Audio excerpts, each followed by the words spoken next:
Everyone, and welcome to our March Hope session, Soul Collage and Expressive Writing, A Path to Serenity.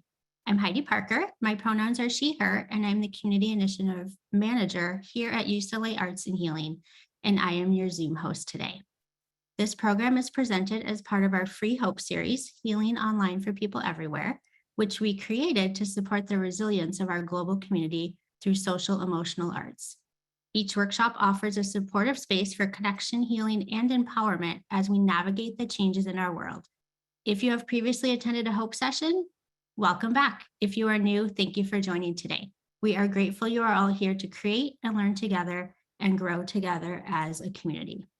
Today's program is in a meeting format, so please keep yourself muted until prompted otherwise.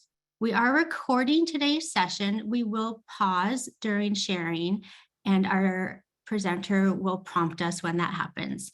It will be shared on our YouTube channel, and you are welcome to leave your camera on as you feel comfortable, as we'd love for you to actively participate. You are also invited to use the reactions feature to support each other, and our session today is scheduled for an hour and a half. Feel free to add questions in the chat as they arise or use your raise hand function. Before we begin today, we would like to start by acknowledging the Tongva Nation, on whose land the city of Los Angeles, where we are based, rests today. We hold respect and gratitude for the Tongva people who still consider themselves the caretakers of this land. And by their example, we are reminded of our responsibility to our planet and to one another. Let's take a moment in our own way to honor the indigenous communities of past and present on whose land you are joining from today.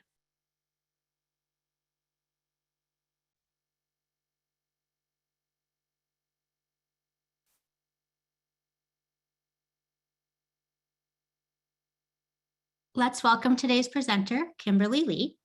Kimberly left the practice of law some years ago to focus on motherhood, community work, and creative pursuits.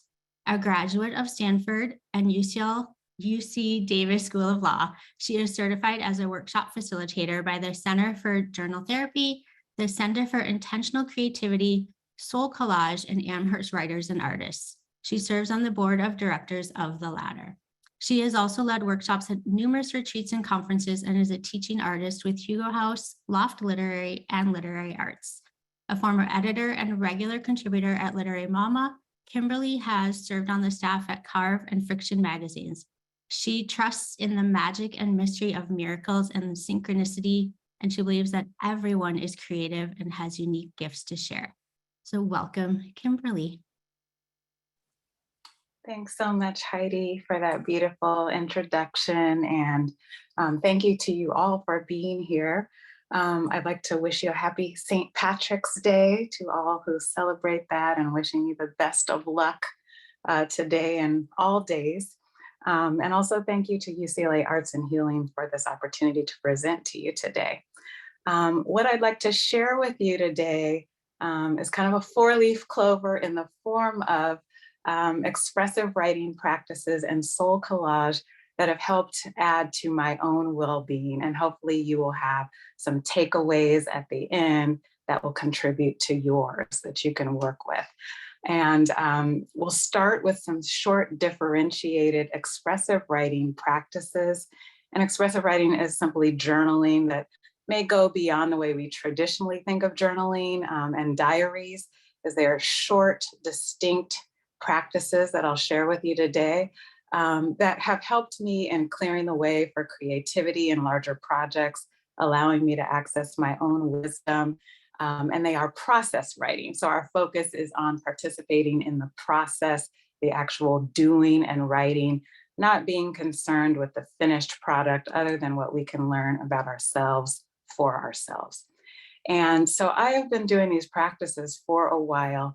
And then once I became involved with Soul Collage, it seemed really natural to bring the two together because they are similar in purpose and goals. They both focus on words and images as a source of illumination. And they both result in tangible things you can hold in your hand. So words on paper, images on cards, both representing your own insight. So just to give an overview of kind of what our 90 minutes today will look like, We're going to have a couple of brief opening activities and some words of stillness just to kind of touch base with ourselves today. I will just talk very briefly about some of the research behind some of these practices that we'll be doing, and then we will jump right in with some expressive writing exercises. We will make a soul collage card, a quick card, and then we will work with that card via a few more exercises. So I know that that sounds like a lot, but hopefully it will not feel rushed, that hopefully it will feel spacious, and that you'll be able to just kind of sit back and relax into some of these practices. I will just like to say a bit about sharing. As Heidi mentioned, the recording will be turned off when there are opportunities to share. Sharing is always an opportunity, not an obligation.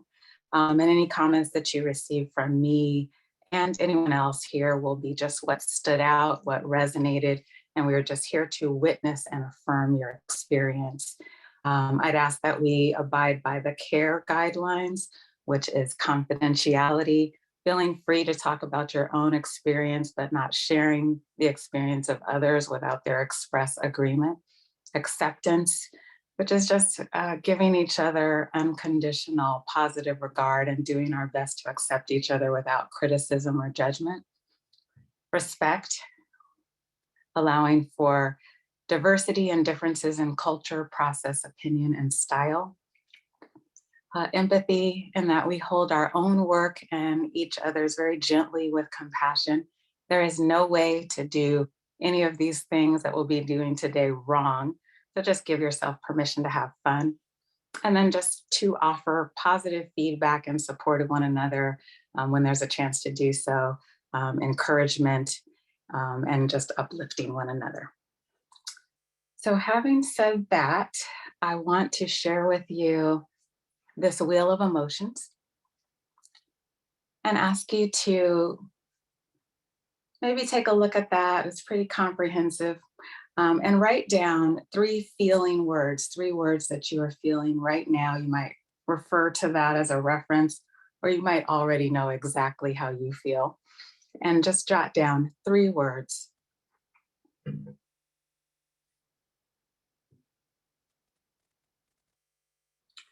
And as you finish, feel free to place those in the chat box if you feel comfortable.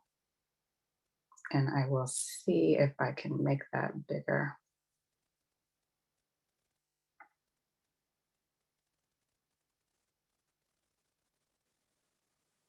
There we go. Slightly bigger. Hopefully that's helpful.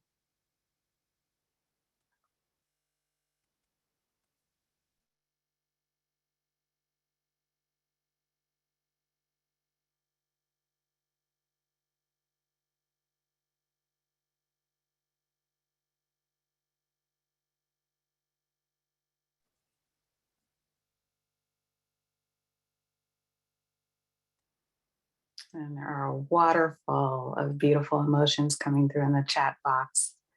Powerful, grief, inquisitive, fatigued, enlivened, calm, connected,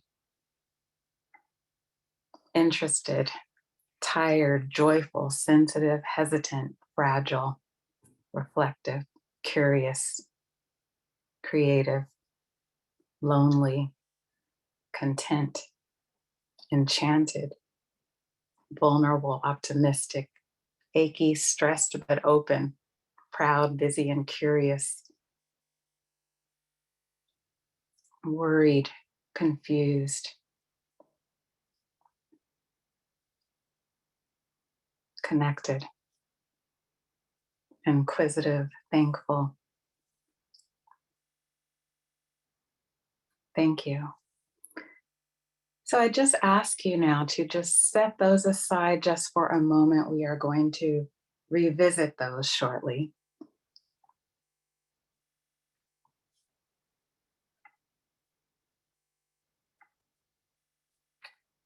And I'd like to invite you now to do a 5-minute sprint. And you may be familiar with Julia Cameron's Artist's Way and her morning pages where she suggests that we get up in the morning first thing and write 3 full longhand pages of just kind of a stream of consciousness. So this is similar, but much less stringent than that, very modified. It's simply 5 minutes of whatever comes. This is just for you to release any concern about sharing. And you may choose to begin in your own way or with any of these springboards. So I'd ask you to just take a few deep breaths and then begin writing. I'll keep the time and let you know when there's just a few moments to wrap up.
About 1 more minute.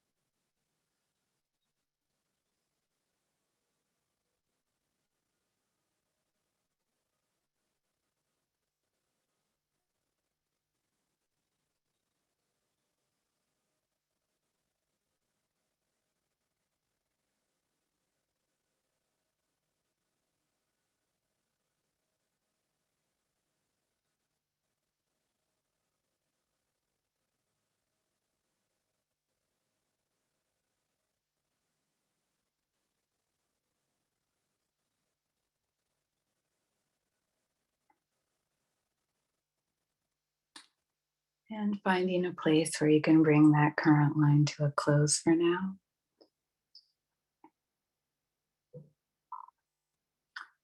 And now that we've kind of done a little check-in and gotten us some words on the page, I'd like to offer you just some words of stillness now, some meditative words.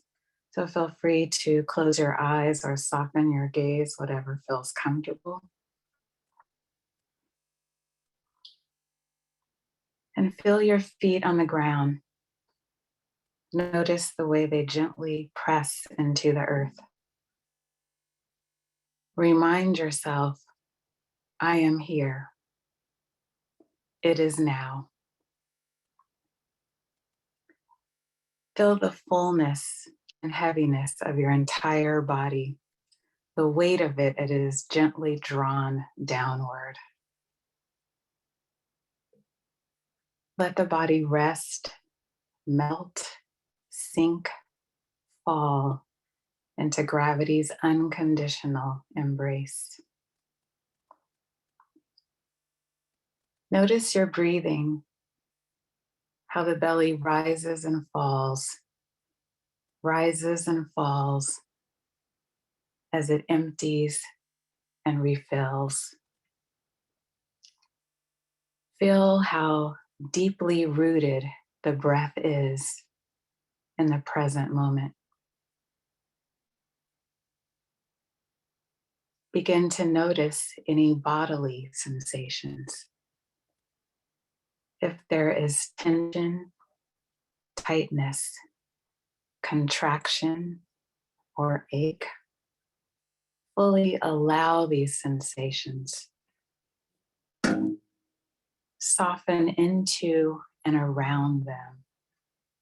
Breathe into them. No need to label or judge. Just remain curious, present. Spend a moment fully inhabiting, savoring, welcoming this present scene in the movie of your life as it slowly emerges moment by moment. Not adding anything, not removing anything, simply receiving.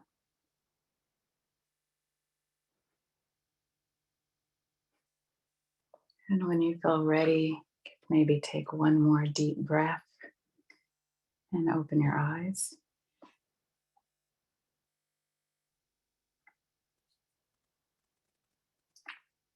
And I'd like to share with you a quote by the great Audre Lorde. Our feelings are our most genuine paths to knowledge. They are chaotic, sometimes painful, sometimes contradictory, but they come from deep within us. We must key into those feelings. This is how new visions begin. And I love that quote and her philosophy about tuning into our feelings and using them to help us go forward with what we envision for ourselves. And there is research that backs up what she's saying. So James Pennenberg Baker out of the University of Texas at Austin in 2004 did a study of college students.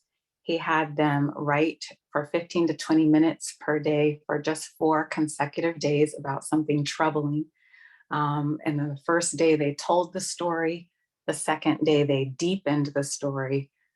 On the third day, they were asked to kind of connect the story to their life and patterns that they detected in a broader way.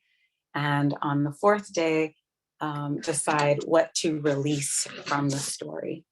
And what he found as a result of this research was that it led to increased immune functioning and fewer doctor's visits with regards to stress-related conditions. So there were actual tangible benefits to the body from engaging in expressive writing. And then there was a later study, more recent, by Tang and Ryan in 2020. And this was a study of music majors at an arts college. And they found that when they asked musicians just right before a performance to write for 10 minutes about their feelings about that performance, it lowered their performance anxiety as measured by a questionnaire and their pulse. And it also increased the quality of their performance, the subjective aspects of it, or the objective rather aspects of it, as measured by judges.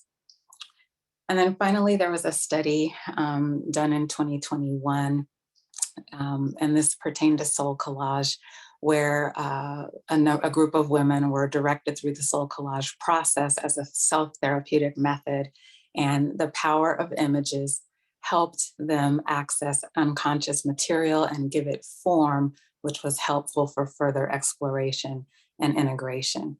So there are actual benefits to doing these types of practices that have been measured by a number of studies to show how it affects our well-being and how it affects the body. So having said that, I'd like to just jump in now to some of these practices. And for the first one, I would ask for if there is a volunteer maybe who could raise your digital hand if you'd be willing to just read this poem by Rumi that you may be familiar with, The Guest House. Is there a volunteer amongst you? Madonna, thank you.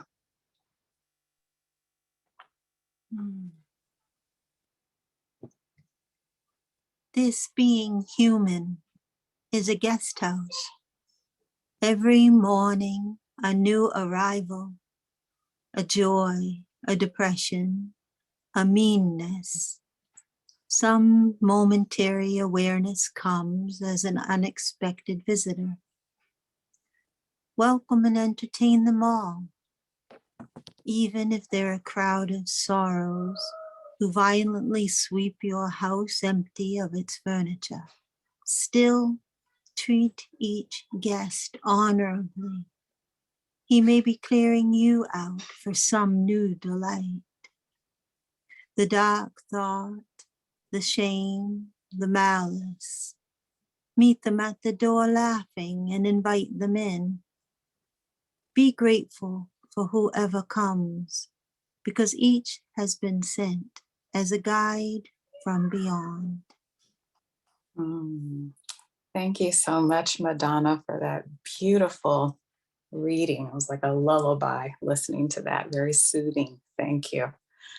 And I love this poem because it refers to our thoughts and feelings as guests, personifying them and inviting us to entertain them, even welcome them, those that may not be some of our favorite emotions, rather than turning against them or suppressing them, which with certain emotions we may be inclined to do. So I'm going to ask you to revisit your list of 3 emotions that you jotted down at the beginning and choose one of those feelings to work with today, just for the purposes of this workshop, and maybe one that's not too heavy, but just one that you might want to explore during this workshop with some of the processes that we're going to do.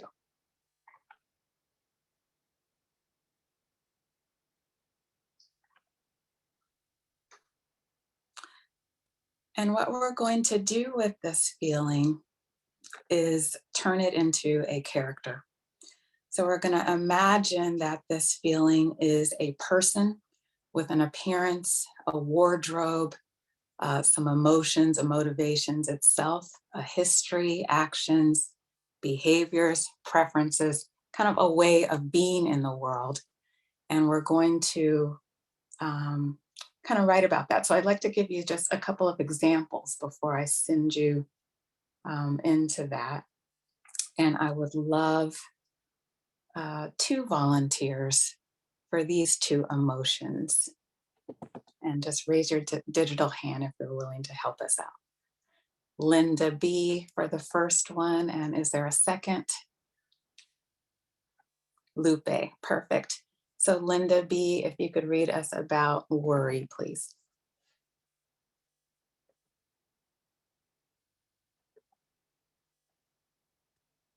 You might need to unmute.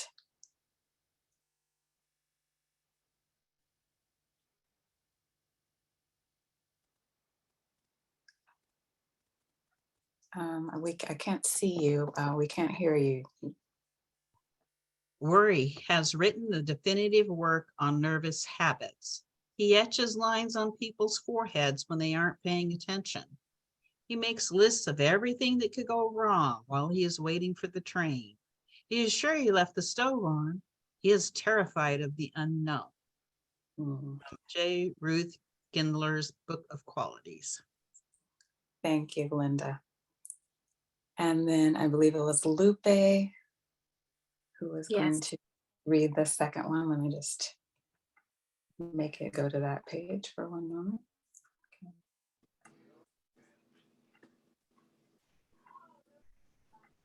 There you are. Okay. Confidence. Confidence ignores no trespassing signs. It's as if she doesn't see them. She is an explorer committed to following her own direction. She views her life as a series of experiments.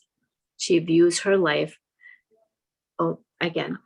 the only limits she respects are her own. On rare occasions, she ice skates with doubt. From J. Ruth Gindler's Book of Qualities. Thank you, Lupe. Thanks to both of you for those beautiful readings of those. So that's kind of an idea of what you would do with your feeling, is just kind of take a step back, give the feeling a little distance, but maintaining a focused view and seeing if you can turn it into a character. Think about what would it wear? How would it act? What would some of its habits be? So we'll have about 10 minutes for that. I'll let you know when there's about a minute left. If you have any questions, feel free to place them in the chat box.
And about 1 more minute.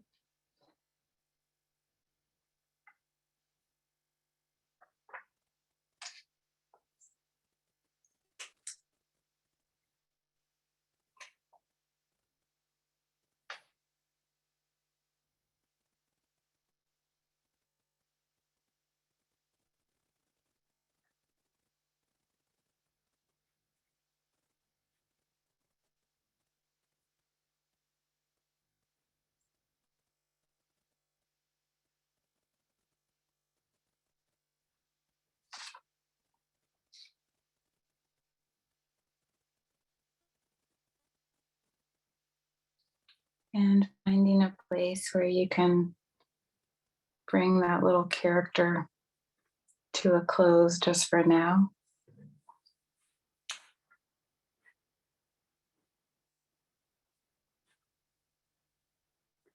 And I'd love to open the floor to any insights. If there's someone who would like to maybe read a bit about their character, what they wrote, or just any thoughts about that process, we'll go ahead and turn the recording off, as we will be coming back to that person that you've developed.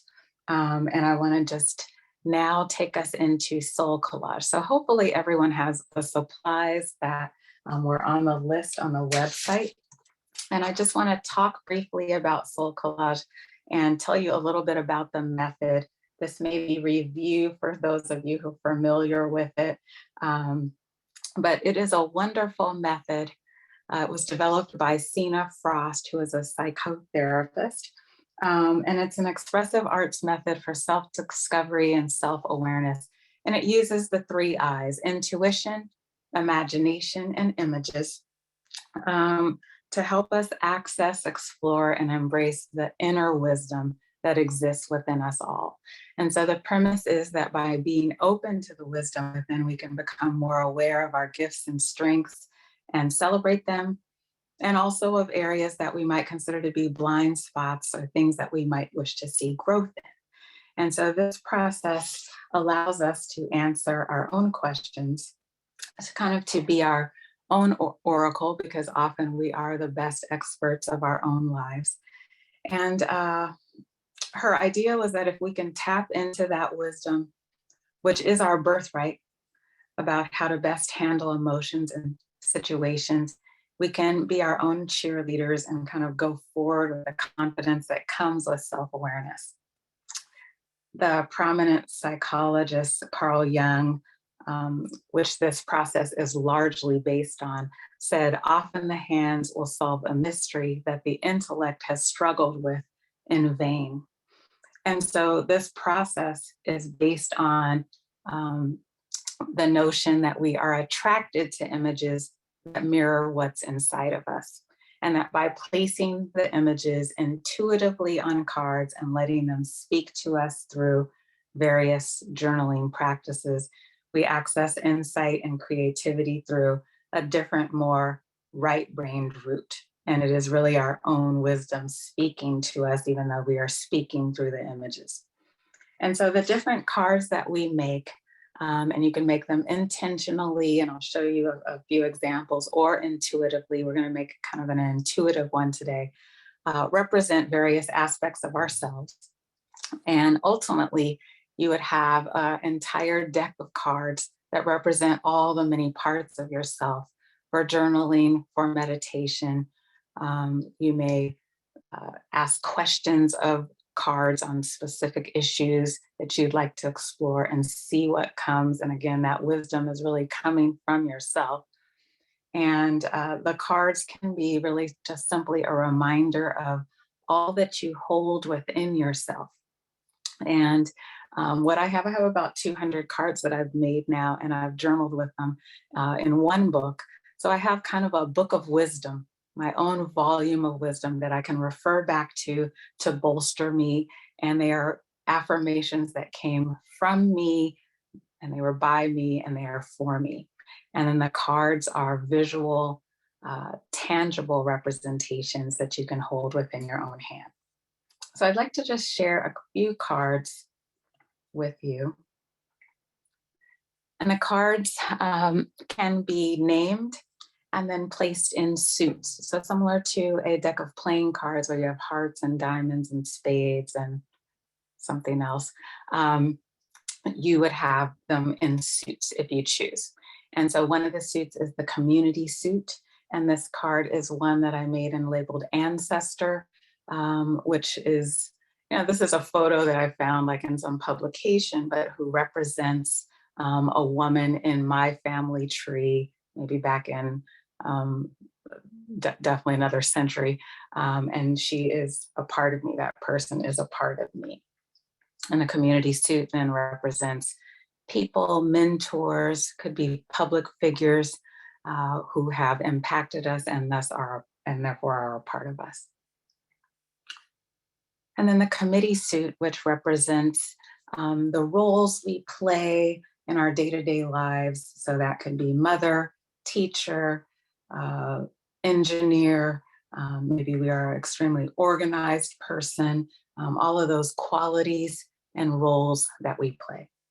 This is my one for creative mind, the creative aspect of myself. And then the council suit represents archetypes. So archetypes being those universal traits and figures that we see throughout all cultures and throughout time, such as the wise woman, the crone, the fool, the magician, the person on the quest, which is what this one is for me. You see the door, the keys, and this figure is about to go on a quest. And we see that often in film and literature. And we are also playing out those patterns in our own lives. So the council suit represents that aspect of ourselves. And then finally, the companion suit, which are animals kind of representing energy. You might think of them as spirit animals, animals that you are attracted to or that resonate with you somehow. You might make a card for that animal. Often that might occur in a guided meditation that you would be led through. An animal might appear and then you would make a card for that animal. So those are just a few of the cards. Just a couple of other points is that, as you may have seen on those cards, we do avoid collaging words. And often when we think about collages, I'm a big vision boarder and we'll have words, live your best life, these types of things that we've cut out from magazines. But we do avoid, and again, in SoulCollage, there are no rules, just guidelines, but we avoid collaging words because we want to focus in on the images and allow the images to speak. And if we place words there, we are going to be inclined to focus in on the words. So we want to allow kind of it to organically come without kind of letting go of some of the logic that words might have us focus in on.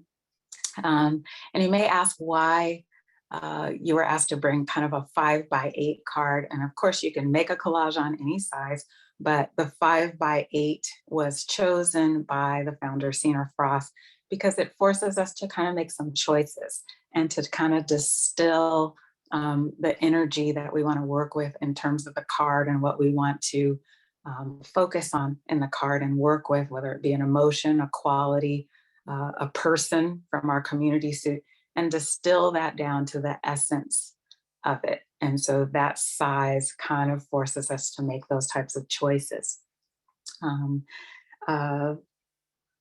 A couple of other points that I wanted to make is it is distinct from the tarot practice.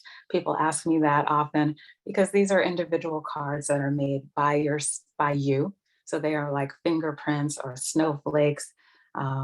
You do your own work with the cards. You don't go to anyone else to have them read for you.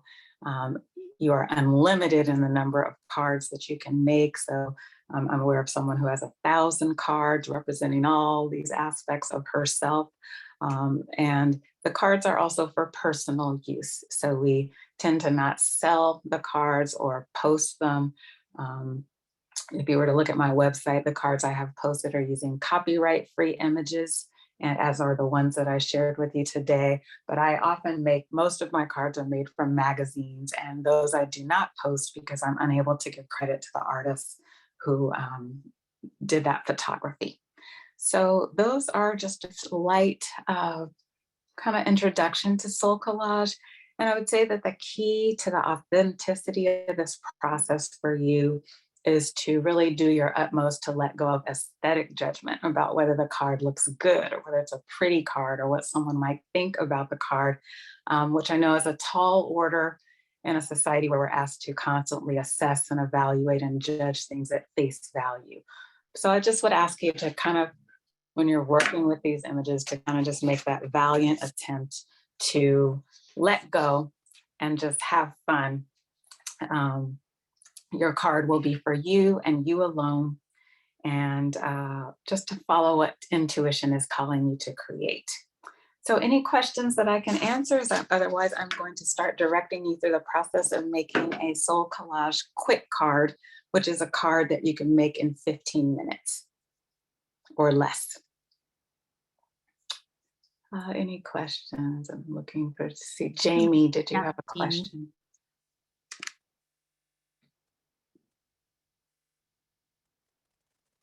I think you're unmuted, but I can't hear you.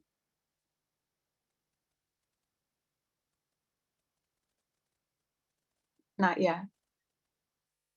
You could place in the chat box, sure.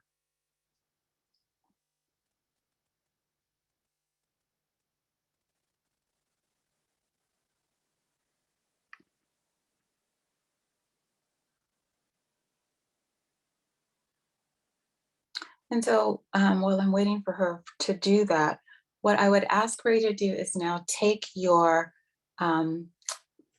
pile of images, and you're asked to bring 7 to 8 kind of pre-selected images that call to you. Primary images is what I'm going to call these: people, objects, or animals.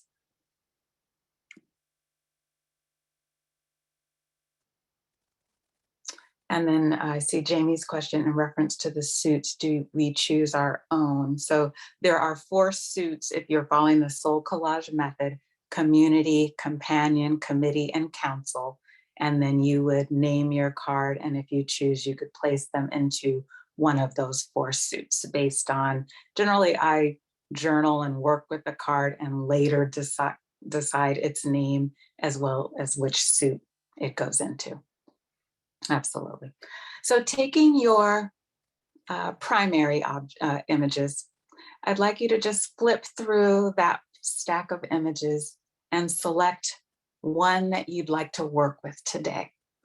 And without overthinking it, just really feel it. Select one primary image of that stack of 6 or 7 that you brought with you. And once you have that image that you're going to work with, start to go cut it away from the original page that it appears on. So it may appear in an advertisement or something amongst some text. Cut that image away. So if it's a person, you're cutting the person away from where it is, liberating it from that place that it exists right now. So just take a few moments to cut it away from where it appears. And then you'll hold on to the rest of the images to maybe at another time make a card. Those images called to you as well. So we don't want to dismiss those. You may use those as well another time.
And a few more moments to cut that primary image of your choice today away from its original background.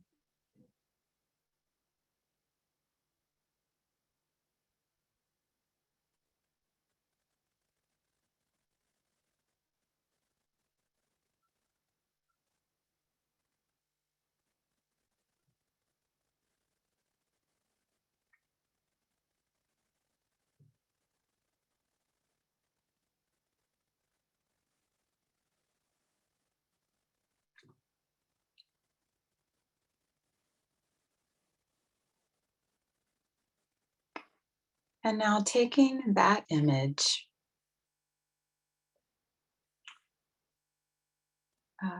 grab your stack of background. And yes, I see a question in the chat. Can it be an animal? Yeah, absolutely. It can be an animal, even an object. It could be a tree, that primary image. Person, animal, object. So hopefully you have a primary image that is cut away.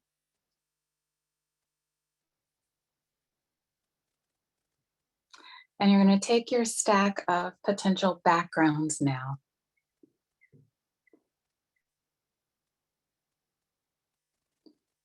And hold that primary image that you're using up against the various backgrounds. And you're going to kind of intuit and let it choose where it wants to go. Which of those backgrounds now does it want to appear on?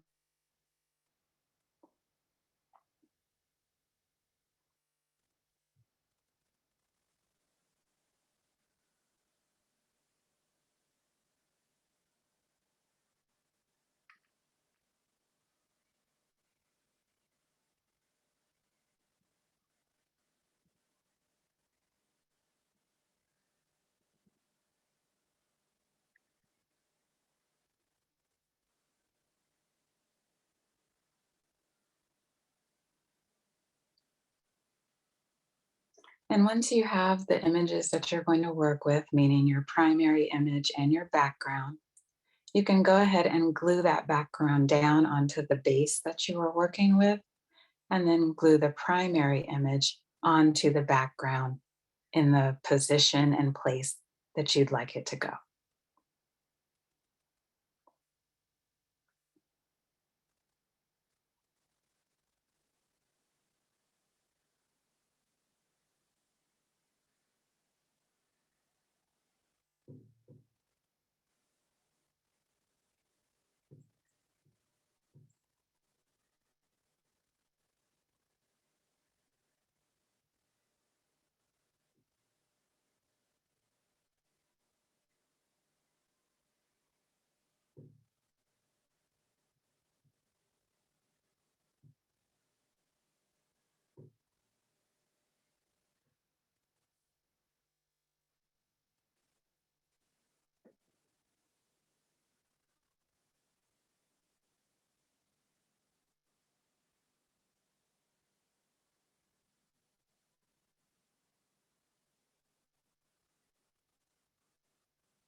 Kimberly, there's a question from Mary. Sure. Does it matter if the image is horizontal or vertical? Beautiful question, and thank you for asking that. No. You can do it either way. And so I don't know if you remember, but I showed one card was horizontal and I think 3 of them were vertical. So absolutely, either orientation is fine. Diagonal is fine.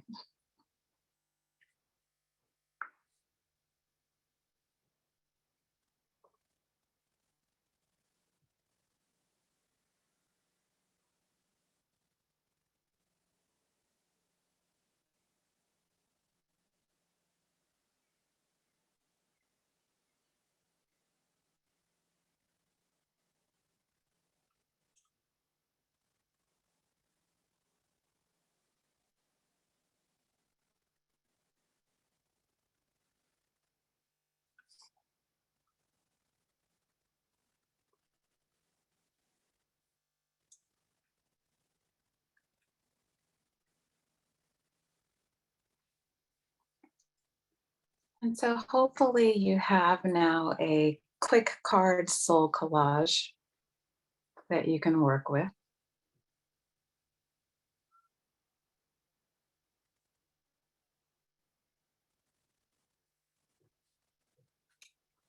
And you can always return to this and kind of keep playing with it and adding to it.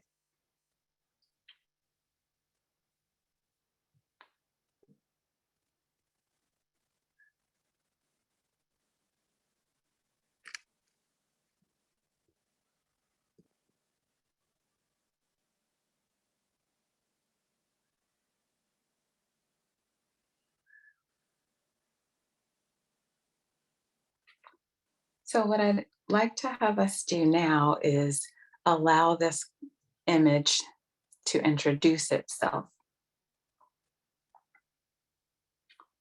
And the way that generally we do that in Soul Collage is to have it speak, starting with the preface, I am one who.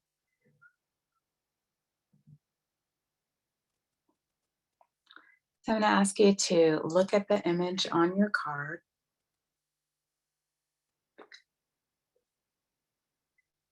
And pretend that you are actually entering the image, you're entering that scene and becoming the image.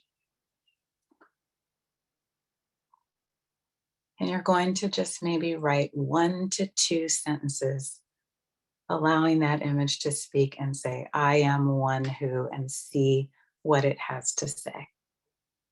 So you're stepping into the perspective of the image.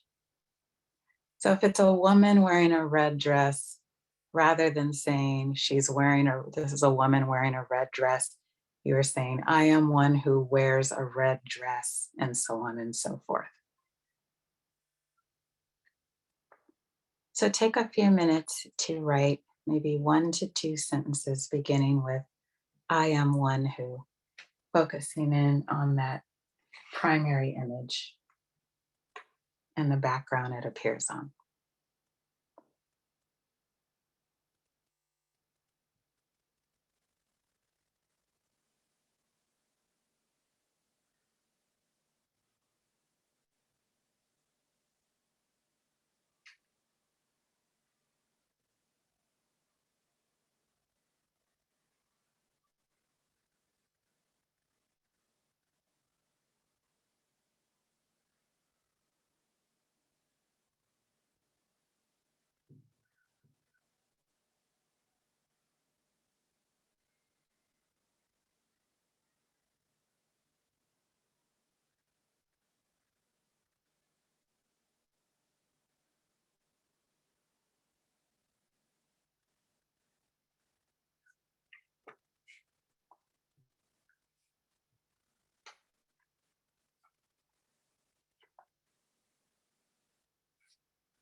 And just a few more moments.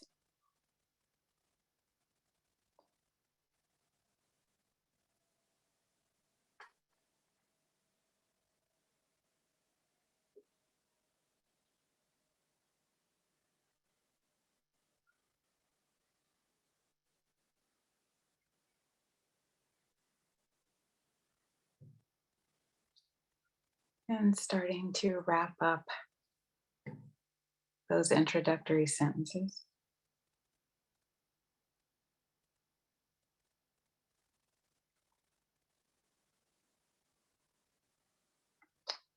And so now I would like you to take your emotion-based character that you came up with earlier, that character sketch, and you have now created two characters. You have your soul collage card and that image that has introduced itself, and you have your emotion-based character. And so what I'd invite you to do now is to have a dialogue between,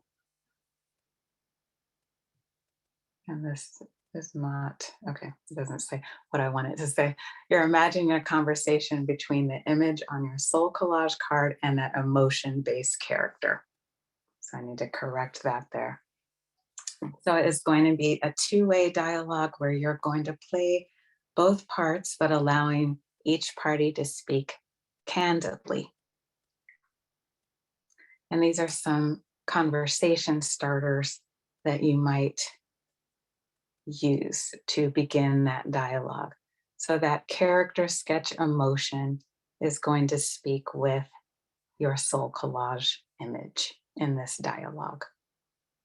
And maybe just imagining what that dialogue might look like and writing it out.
And we'll have just a couple more minutes.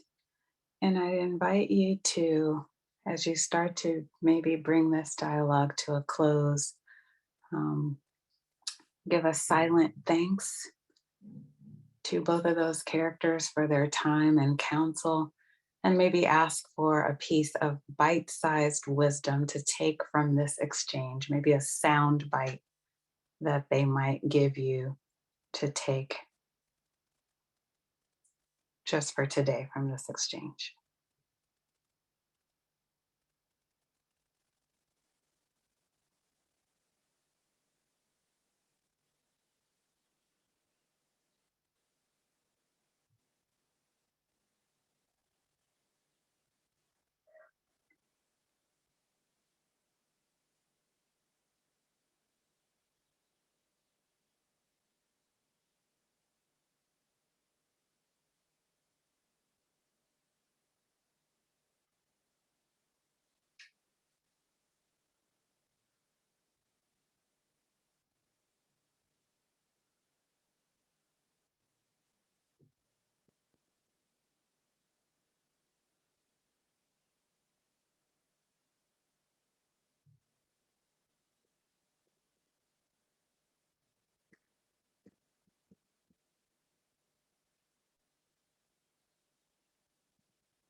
And finding a place where you can bring that to a close for now.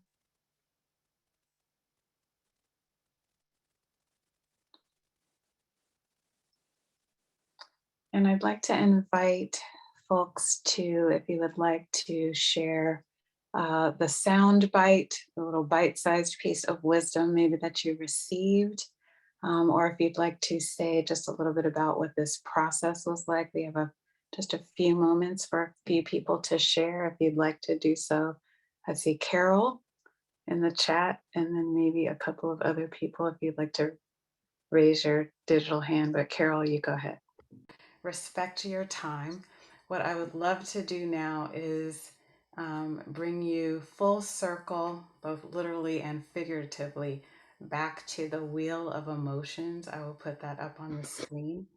And maybe you might jot down a few feelings, how you are feeling now.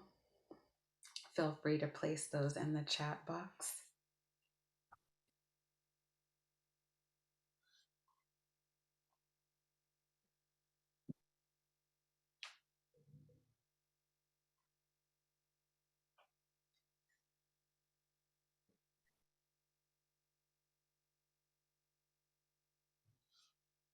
And you may have experienced just a slight shift from where you were before as a result of these practices. Empowered, loving, thankful, belonging, creative, appreciative, open. And so that's what I love about some of these practices is just maybe just even if it's just a slight shift just by working with the emotions. I started sad and now I feel hopeful and curious. Thank you, Lisa. Newly inspired, purpose, peaceful. Anxious, hopeful, but excited, lovely. Hopeful, curious, insecure. All emotions are welcome. So we have 1 minute left. I always love to end with a poem.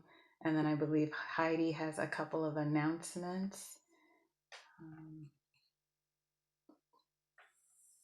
And so this is one of my favorites by Mary Oliver, When I Am Among the Trees.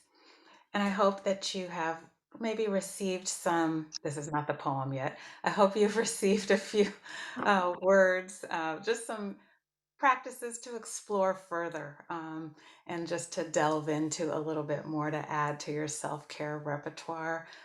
Thank you for being here and for your presence and participation. And just hope that this has been something uplifting for you today.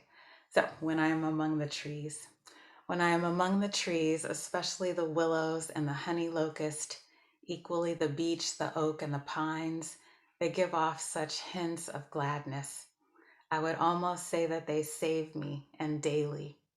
Around me, the trees stir in their leaves and call out, "Stay a while." The light flows from their branches, and they call again. "It's simple," they say, "and you too have come into this world to do this, to go easy, to be filled with light, and to shine." By Mary Oliver. So thank you so much for your time and attention today, and I'm going to turn it back over to Heidi for some announcements.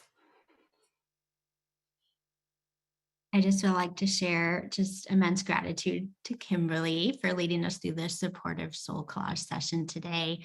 And thank you all for spending a part of your day with us. I have a few upcoming trainings listed here on the slide. And I wanted to just highlight that we have a couple new self-care focused trainings. As we all know, the pandemic has wrought unprecedented levels of uncertainty and stress. And it's also inspired some reflection and reevaluation of what is important in our lives. So our 3 new workshops all center around these topics. And we have Art of Leadership, which is a 1 session. We have Great Reevaluation, which actually is a 3-part series. And then Beyond Self-Care, Cultivating Daily Acts of Self-Devotion is also just a 1-day session. These are all led by Hope instructors that you may have all encountered previously. And for the first 2, happen to work at a nonprofit, we are offering a special discount for you all, knowing that you have most likely experienced high levels of stress and need probably some extra support going ahead into 2023. We also have our upcoming Hope series for April and May and a couple of our facilitator trainings. Be on a lookout for a follow-up email. It will have the survey that I also put in the chat. And we really appreciate that feedback. It just helps ensure that we serve our community as best as, and also just what topics you all are interested in. Feel free to please add that as well.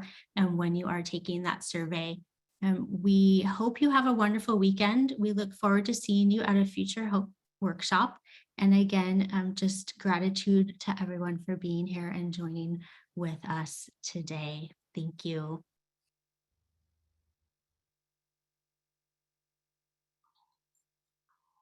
Thank you. Have a wonderful weekend, everyone.